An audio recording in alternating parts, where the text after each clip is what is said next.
आदाब नाजरीन, news 16 digital में आप सभी का खैर मकदम है।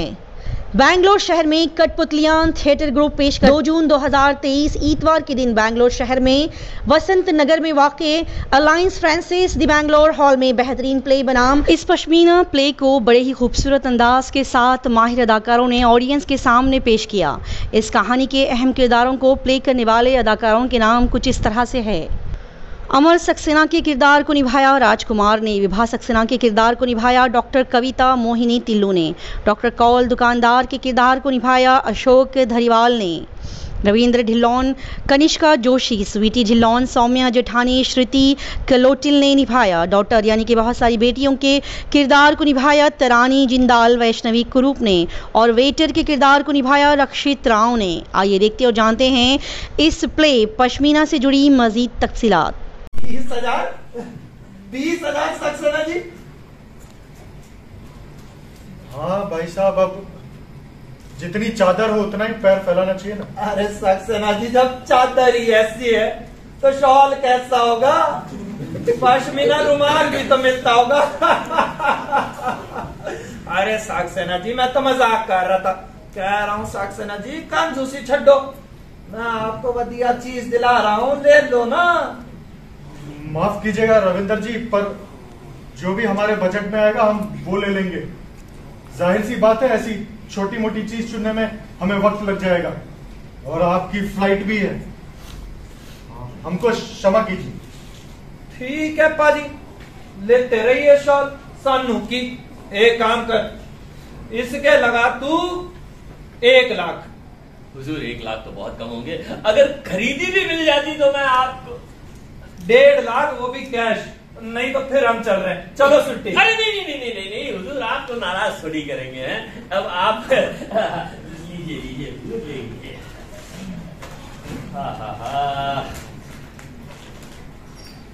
ये लीजिए इतिहास का, लीजिए सर। और ये लीजिए 1.5 लाख कैश। ठीक है पाजी, चलते हैं बस। प्रजा जी सत श्री अकाल। चल स्वीटी, कहाँ तो फाड़ना बंद कर। 4 लाख का शॉल 1.5 लाख में ले आया तेरा टाइगर। जी आपकी खिदमत में क्या? माफ कीजिएगा भाई साहब, इनका रवैया जरा आपकी तरफ। अरे कोई बात नहीं, वैसे ये आपके रिश्तेदार? नहीं भाई साहब। तो ये आपके दोस्त? नहीं। तो आपके साथ नहीं भाई साहब, कैसी बात है? अरे फिर आप क्यों माफी मांग रहे हैं? हमें तो आदत है इस तरह के ग्राहकों को झेलने की। तो बताइए आपके लिए क्या पेश करूं? एक्चुअली मैं और मेरी वाइफ एक पश्मीना शॉल लेना चाह रहे थे। आप पहनेंगी यही, पर हमारा बजट थोड़ा कम। नहीं भाई साहब, पहनेंगे तो दोनों ही। अब शॉल तो कोई भी पहन सकता है ना? जी बिल्कुल सच कहा मैडम, बिल्कुल सही फरमा रही है। लेकिन जैसा इन्होंने कहा, हमारा बजट थोड़ा कम है। कुछ 10-12 हजार की रेंज में मिल जाता तो आप भी ना, पता नहीं क्या हो गया था आपको उस बड़बोले के सामने। भाई साहब, कुछ इस रेंज में दिखे तो देख लीजिए, नहीं तो इस रेंज में तो मिलना बहुत मुश्किल है। क्या है कि असली पश्मीना शॉल ढूंढने जाते हैं और फिर ये, अगर मैं आपको, आप एक काम कीजिए, आप प्लेन ले लीजिए, लेकिन प्लेन भी इसमें बहुत मुश्किल है। मैं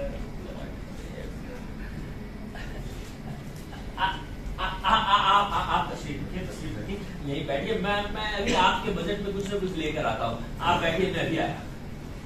सुनिए जरा इधर आइए।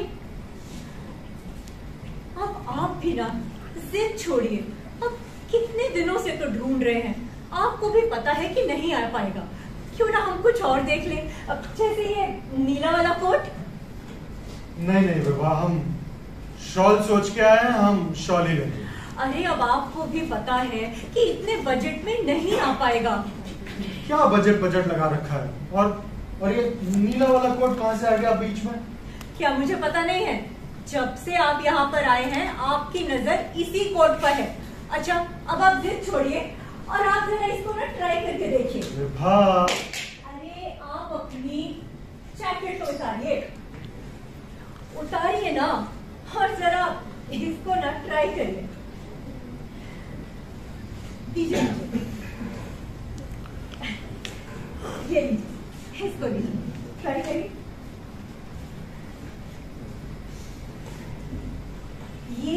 ये क्या है अमर? ये तुम्हें कहा? अरे तुम्हारी जैकेट की जेब से ये क्या है? कुछ नहीं विभा, बस वही कविताएं हैं। एक मिनट, तो कह रहे थे कि ये कविता तुमने लिखी है, पर ये लिखाई तो अतुल की है ना? और इसमें वो सारी जगह लिखी है जहाँ हम घूम के आए हैं। इसका मतलब ये जगह तुम नहीं, अतुल घुमा रहा था मुझे। इसमें तो पश्मीना, ये सारी चिट्ठियां तो वो मुझे लिखा करता था ना, तो ये चिट्ठी तुम्हारे पास कैसे? ये चिट्ठी तुमने मुझसे क्यों छुपाई? घर चल के बात। मुझे नहीं जाना तुम्हारे साथ कहीं। तुमने मुझसे ये चिट्ठी क्यों छुपाई? क्यों छुपाई अमर? क्योंकि ये उसने मुझे लिखी थी, सिर्फ मुझे। और तुम ही तो हंसा करती थी हम बाप बेटे की कविताओं पर। ये आखिरी चिट्ठी थी उसकी, मेरे लिए थी तो मैंने रख ली। और वैसे भी सारी चिट्ठियां वो अपनी माँ को ही तो लिखा करता था। तो खुद ही क्यों नहीं चले आई यहाँ? मुझे क्यों घसीट के लाए? मैं तुम्हारे बिना कहाँ जाता विभा? वही तो चाहता था कि हम वो नजारे देखें जो उसने देखे हैं। अगर वो होता तो यही वो नजारा। तो नहीं है यहाँ, मेरा अतुल तो नहीं है ना ये सब जगह घुमाने के लिए। और क्या जख्म देने को रह गए हैं, वो भी दे दो ना इस लाचार माँ को।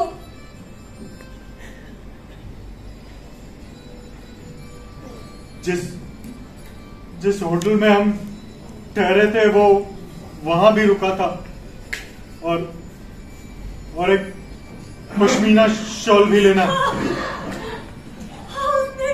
उसने लिखा है कि उसने पश्मीना शॉल लिया है मेरे लिए। वो कहाँ है अमर? जब गोलियां लगी थी तो उसके साथियों ने उसे बांधा था खून रोकने के लिए। फाड़ना भी पड़ा था। वो आया था, खून में लथपथ था। मुझ में हिम्मत नहीं थी तुम्हें दिखाने की। तो ये शॉल दिलाएंगे उस शॉल के बदले? उसके बदले नहीं विभा, उसके बदले नहीं, उसकी आखिरी इच्छा पूरी करने के लिए। तो मेरी भी आखिरी इच्छा पूरी कर दो। मुझे यहाँ से ले चलो अमर, मुझे यहाँ से ले चलो।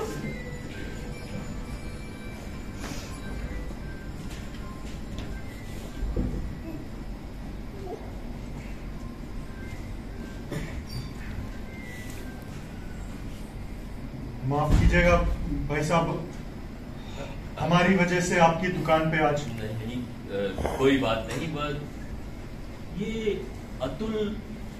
अतुल सक्सेना ये आपका बेटा? कैप्टन अतुल सक्सेना 15 साल पहले कश्मीर की ड्यूटी खत्म करके घर आ रहा था। एयरपोर्ट पे ही किसी ने गोली मार दी। बहुत अफसोस हुआ सुनकर। मैं एक बात कहूं, आपको तो पश्मीना शॉल ही लेना चाहिए। वो कोट वैसे भी आप पर सूट नहीं कर रहा था। आप मुझे 2 मिनट की मोहलत दें, मैं आपके लिए अभी लेकर आता हूँ शॉल। आप तशरीफ रखिए, आप बैठिए।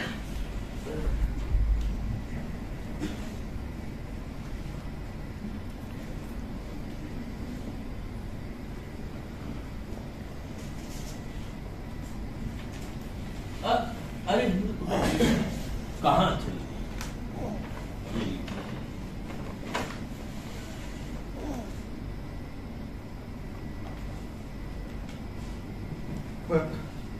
पर ये तो महंगा वाला लग रहा है भाई साहब। महंगा लग रहा है पर उतना महंगा है नहीं, पर प्योर पश्मीना है।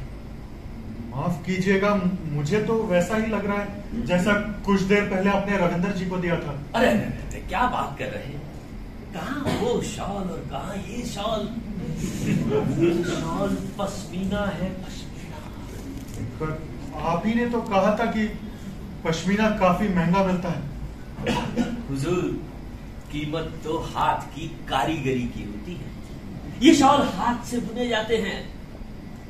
ये शॉल एक बच्चे के हाथ का बुना हुआ है। कारीगरी का स्तर हो सकता है थोड़ा बहुत कम हो, पर आपको या आपकी बेगम साहिबा को कुछ पता नहीं चलेगा। बस आप किसी पारखी को मत दिखाइए।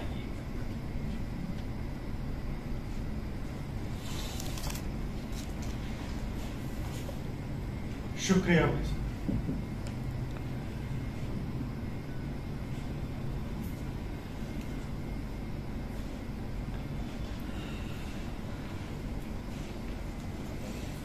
शुक्रिया कैसा?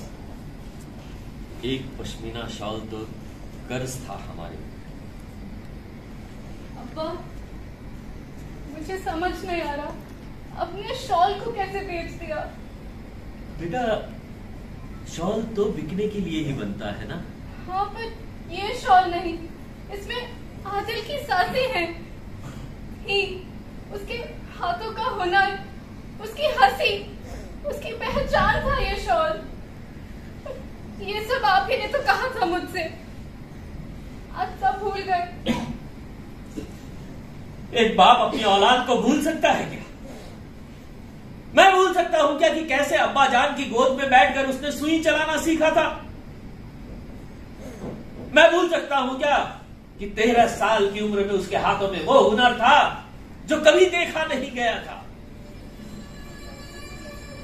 मैं भूल सकता हूं क्या उसके हाथों का बुना हुआ ये आखिरी शॉल? मैं भूल सकता हूं क्या मेरी गोद में रखा हुआ उसका सिर और सिर से बहता हुआ मेरा खून? मैं भूल सकता हूं क्या अपने कंधे पर उसकी लाश? अगर नहीं भूल सकते तो क्यों भेजा ये शॉल? वो भी उसके कातिलों को। बेटा, वो उसके कातिल नहीं थे, वो तो सिर्फ माँ बाप थे मेरी तरह। कम से कम कीमत तो ले लेते अब्बा। उस नकली बनावटी शॉल को अपने 1.5 लाख में बेचा और इसे सिर्फ 10,000 में। बेटा, तुम अभी ये नहीं समझो। जब मां बनोगी ना, तब तुम्हारी समझ में आएगा। कश्मीर में जो कोई भी आया है वो खरीदार बनकर आया है। जैसे कि वो कमजर, तो मैंने भी उसके साथ वही किया जो एक खरीदार के साथ किया जाता है, सौदा। उस गधे को पता ही नहीं कि वो क्या देख कर गया है और क्या लेके गया है। लेकिन ये दोनों कुछ खरीदने नहीं, ढूंढने आए थे, ढूंढने जो उन्हें कभी नहीं मिल सकता। उनकी जुस्तजू उन्हें यहां लाई थी आदिल के बने हुए शॉल के पास। तो फिर कीमत तो वही होनी थी ना जो उन्होंने तय की थी। हमें तो खुश होना चाहिए बेटा कि आखिर 15 सालों के बाद एक मां को हमारे जरिए मिल गया पश्मीना।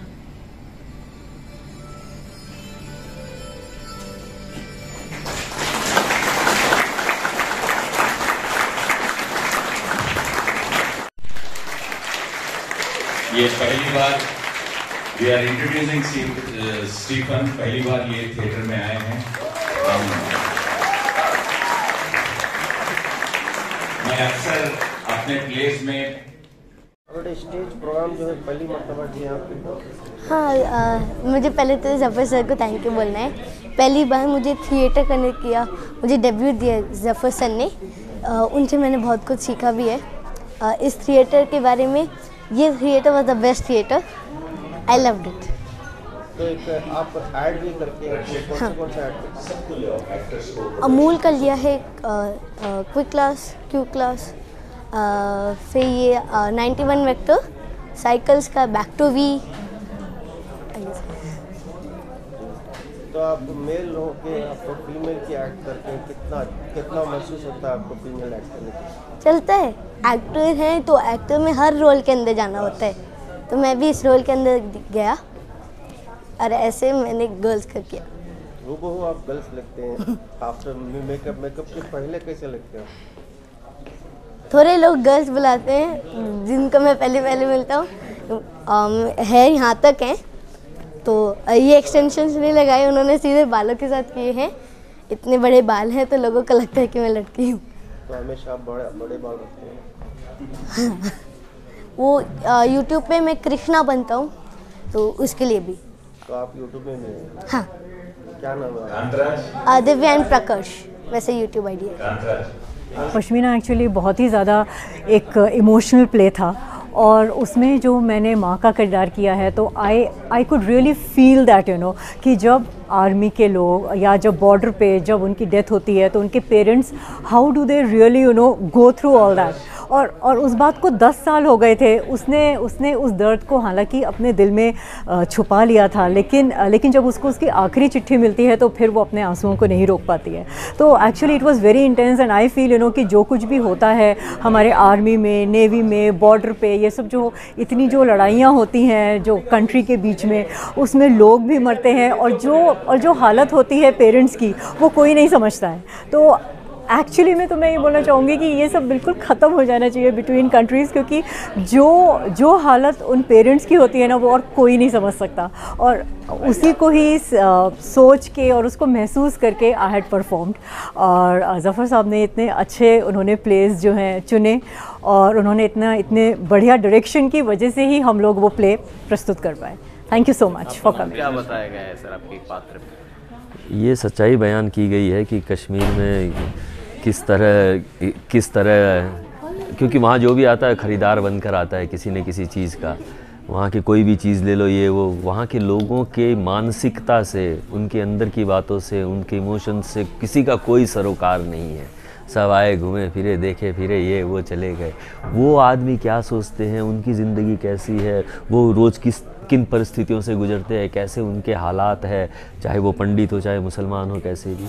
तो उस चीज़ को हमारे इस नाटक में बहुत अच्छी तरह से बयां किया गया है। शॉर्ट रूप में किया है, पर मुझे लगता है लोगों को समझ में आएगी ये बात। तो शॉल और उसका क्या कनेक्शन है सर के एक जज्बात? तो शॉल ये ऐसा है कि ये शॉल बहुत आसानी से नहीं बनते हैं, बड़ी मुश्किल से बनाए जाते हैं, और हर कोई इन्हें पहचान भी नहीं पाता है। इस शॉल को वही पहचान पाता है जो हर तरह के इमोशंस से गुजरता है, वैसे ही ये शॉल भी इसी तरह के इमोशंस से गुजरता हुआ बनता है। मुझे गाने के ज़रिए ही बताना था सारा डायलॉग। ये लता जी का कैरेक्टर के ऊपर ही है ये।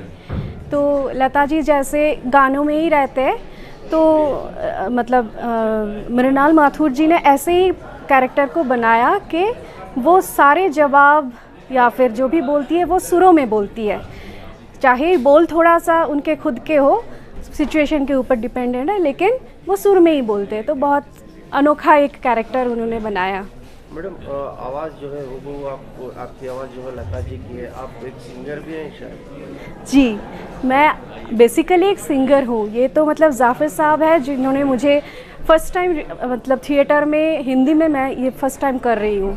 तो कैरेक्टर ऐसा था कि म्यूज़िशियन का था, तो उन्होंने बोला कि आप कर लोगे ये, ऐसा था। तो कौन सा मतलब कितने साल से आप सिंगिंग लाइन में? मेरे पिताजी एक्चुअली म्यूज़िशियन थे, अभी नहीं रहे। तो मतलब घर में तो माहौल हमेशा बना हुआ था, तो मुझे एक्चुअली पता भी नहीं है कि कब से मैंने सिंगिंग को अपनाया। जी, मेरा नाम रविंद्र, मेरा कैरेक्टर रविंद्र ढिल्लो का था, ठीक है, जो एक पंजाबी कैरेक्टर है और कश्मीर घूमने आया अपनी वाइफ के साथ, और थोड़ा सा मतलब बदमाश का तरह का आदमी है जो मुफ्तखोरी पे ज़्यादा विश्वास रखता है। तो वो जाता है और दो एक कपल बैठा होता है और उनसे वो चाहता है कि वो सारी की सारी चीज़ें बिल उनसे भरवा दे, सारा काम उन्हीं से करवा दे, और इस तरह से वो एक कैरेक्टर था। दूसरे में मैं एक IAS ऑफिसर था जो जूनियर IAS ऑफिसर है और जिसने अभी अभी ज्वाइन किया है, तो वो कैरेक्टर था मेरा। और हाँ, वही कैरेक्टर था। तो आप काम क्या करते हैं? जी मैं ऐसे थिएटर करता हूँ मेनली, लेकिन ऐसे घर चलाने के लिए सॉफ्टवेयर इंजीनियर भी हूँ, तो बाकी मेन टाइम थिएटर पे देता हूँ। So it was a great opportunity playing Harry Srivastav in this play, Didi IAS. This was my first, it's a debut for me. Harry is a very smart character, very clever chap, tries to get everything done जो अपना idea भी नहीं होगा, किसी और को idea होगा, पर अपना बना के बेचता है। और किस तरह वो आर्टिस्ट का जो उनका जो आइडिया है वो निकाल के सरकार के खिलाफ को टर्न करके सरकार में लाने का प्लान करता है। सो बहुत ही स्मार्ट कैरेक्टर है, बहुत ही मज़ा आया उसको खेल के। I am very very indebted to sir Zafar sir to give me this opportunity, और बहुत ही बढ़िया लगा ये खेल में। तो कितने साल से सर आप स्टेज प्रोग्राम्स कर रहे हैं? सर एक्टिंग तो बचपन से चल रही है, ये पहला स्टेज का परफॉर्मेंस है। तो इससे पहले कहीं भी नहीं, बट एक दो मतलब थोड़ा छोटा छोटा रोल किया था, बट और कोई कुछ किया नहीं, बट ये पहला मेजर रोल है मेरा थिएटर में। पश्मीना है, ये क्या है सर? ये ड्रामे का इसका क्या मतलब? देखिए, ये दोनों नाटक मृणाल माथुर के लिखे हुए हैं, जो दिल्ली के प्ले राइट हैं, और ये पश्मीना एक बड़ी टचिंग स्टोरी है कश्मीर की, between the military officer and the terrorist, जिसको टेररिस्ट समझा जाता है। और यहाँ बहुत एक अच्छा ह्यूमन एंगल है इस कहानी में, कश्मीर के बैकग्राउंड में उन्होंने लिखा है। बहुत ही टचिंग स्टोरी है, अगर आप पूरी कहानी सुने तो पता चलेगा कि उस कैप्टन को जो मिलिट्री के मारा जाता है, बाद में वो उस पश्मीना शॉल से उसका कनेक्शन वो आपको रुला देगा। बिल्कुल भी एक जो है कैप्टन के बेटे कैप्टन की मौत जो है निमा एयरपोर्ट पे होती है, और एक जो पश्मीना शाल जो फरोख्त करता है, उसके बेटे की मौत उसको गलती से टेररिस्ट समझ के मार दिया जाता है, लेकिन फिर उसी शॉल से उसको बांधा जाता है। तो वो उनके माँ बाप, जो कैप्टन के माँ बाप, वो तलाश में आते हैं कश्मीर को। तो जब इनको ये मिलती है शॉल यहाँ, वो दुकानदार उनको देता। बड़ी अच्छी कहानी। तो क्या पैगाम जाता है? पैगाम इसमें ये जाता है कि भाई भाईचारे का पैगाम जाता है कि भाई लड़ाई इसका हल नहीं है, मतलब इंसान, हाँ, मसले का हल नहीं, इंसानी जज्बात और इंसानी वो तो वही रहेंगे, वो हैं। दूसरा दीदी, वो ठीक है, बस है। दूसरा प्ले दीदी, वो एक सटायर है, एक तंज है आज की ब्यूरोक्रेसी पर, किस तरह आजकल आर्टिस्टों को आवाज़ उठाने नहीं दिया जा रहा है, उनकी आवाज़ को दबाया जा रहा है। तो यहाँ ये करती है कि सरकार, चलो इनको भी सरकारी नौकरी में ले लें आर्टिस्टों को, ताकि आवाज़ ना उठाए। वो एक तंज है बस। बहुत बहुत शुक्रिया। 2 और मिनट लूँगा मैं आप सबके। आप लोग यहाँ आए और आज हमारे इस नाटक को कामयाब बनाया। हमारा पहला शो भी अच्छा रहा, दूसरा शो भी आप सब लोगों की वजह से। मैं बहुत जल्द तारुफ कराता हूँ, परिचय कराता हूँ। पश्मीना जो पहला नाटक था, उसके अमर सक्सेना का जो किरदार निभा रहे थे राजकुमार,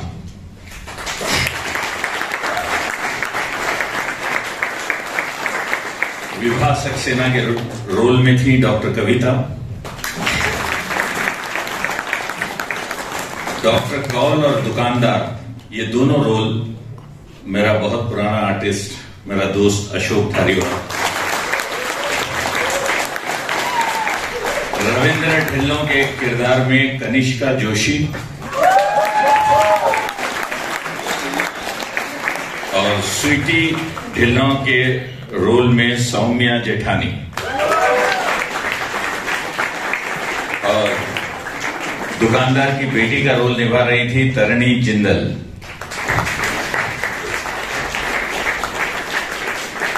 मौका देता हूं उसमें। पहली बार मुझे एक बहुत अच्छे आर्टिस्ट मिले, वो है स्टीफन। पार्थो के रोल में कनिष्का जोशी, वही जो सरदार के रोल में थी। मिनिस्टर के रोल में अशोक धारीवाल फिर से, और मीना माथुर कैबिनेट सेक्रेटरी के रोल में डॉक्टर कविता। दीदी के रोल में जो लता वो कर रहे हैं रक्षित राव, और शुगर सिंह का रोल कर रहे थे SM इद्रीस। और यंग लड़की जो लास्ट में जो जिसका वीडियो वायरल होता है, वो दरअसल लड़की नहीं लड़का है। उसका नाम है प्रकर्ष गुप्ता। पहली बार वो थिएटर कर रहा होगा। प्रकर्ष गुप्ता, आपने इसको web series half pant full pants में देखा होगा, काफी आ रहा है आजकल एड्स में और इसमें, लेकिन थिएटर पहली बार किया उसने। और जैसा कि आप जानते हैं, प्ले लिखा उन्हीं के 2 प्लेस थे। डायरेक्टर तो बोलने की जरूरत नहीं है। और assistant director Aqib Jamal, yes, he is my strength for this play. Without Akib, I couldn't have done this play. He has really handled all the departments of backstage. और लाइट्स, इन्होंने भी अपना करियर लाइट्स में कठपुतलिया थिएटर ग्रुप से शुरू किया है, अदनान अहमद खान।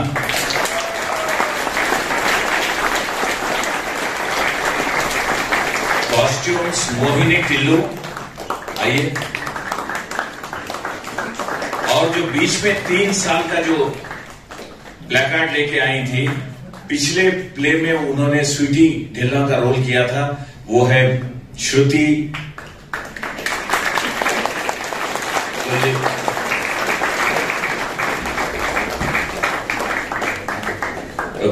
कोल्लोटिल, श्रुति कोल्लोटिल। Costumes को असिस्ट कर रही थी Vaishnavi Kurup, Lakshmi KV. Sound is handled by Irfan. Production Tarni Jindal and Shruti Kollotil. Production team Tarni, Shruti, Gaurav. Sets, props, backstage Atul, Idris, Rakshit and Farhan, Soumya, Raj and Vaishnavi. And this time, every time whenever I do play, आजकल Christ college में एक अलग subject है theatre पर में degree दी जा रही है, तो अक्सर क्राइस्ट कॉलेज के लड़के एज ए इंटर्न आ जाते हैं। इस मर्तबा इस प्ले में क्राइस्ट यूनिवर्सिटी की तरफ से 5 लोग आए हैं, चिन्मय, त्रिशा, लक्ष्मी, माथिंग एंड सुभाषिनी। ये इतनी सारी हमारी कास्ट है।